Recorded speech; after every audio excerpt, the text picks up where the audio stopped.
তো হ্যালো বন্ধুরা, কেমন আছো তোমরা সবাই? আশা করি ভালো আছো।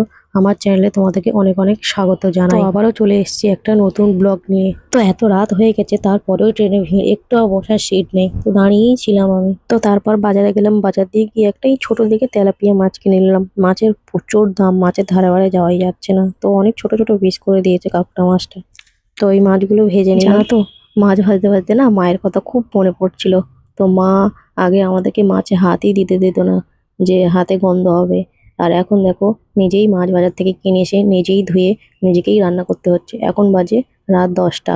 আগে তো 10টার সময় খেয়ে দিয়ে শুয়েই পড়তাম। তারপর এই যে লঙ্কা আর ফোড়ন দিয়ে আলু দিয়ে আলুগুলো ভালো করে ভেজে জল ওরা ঢেলে দিলাম। যতক্ষণ সিদ্ধ হোক ততক্ষণে আমি একটা মাছ ভাজা খেয়ে নিই। মাছ ভাজাটা খেতে ভালোই টেস্টি ছিল। যাই বলো, মাছটার দামটা বেশি নিলেও মাছটা খেতে টেস্টি ছিল। অনেক সময় মাছ কিনে নিয়ে আসি কিন্তু এতটাও টেস্টি হয় না। কেমন একটা ভাব থাকে সব যেন মাছের। মাছটা খাচ্ছিলাম, খেতে খেতে ভাবছিলাম আবার কালকে সকালে উঠে কি রান্না করতে হবে, সকালের জোগাড়ও করে নিয়ে যেতে হবে। তো তারপর দেখো এই যে আমার সবজিও সিদ্ধ হয়ে গেছে, মানে সবজি আর কি আলু। তারপর ওই যে লেবু টকটা দিয়ে দিলাম। তো কালারটা একটু অন্যরকম হয়ে যাবে আস্তে আস্তে। কি বলতো, একটা তরকারি করতে করতে আবার মাথায় আসে পরের দিন সকালবেলা কি রান্না করব।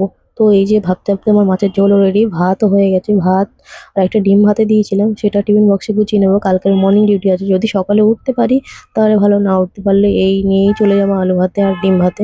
তো তারপর দেখো এই যে খেতে বসে গেছি। তো প্রচুর তো খিদে পেয়েছিল আমার, খেতে সেই টেস্টি হয়েছিল।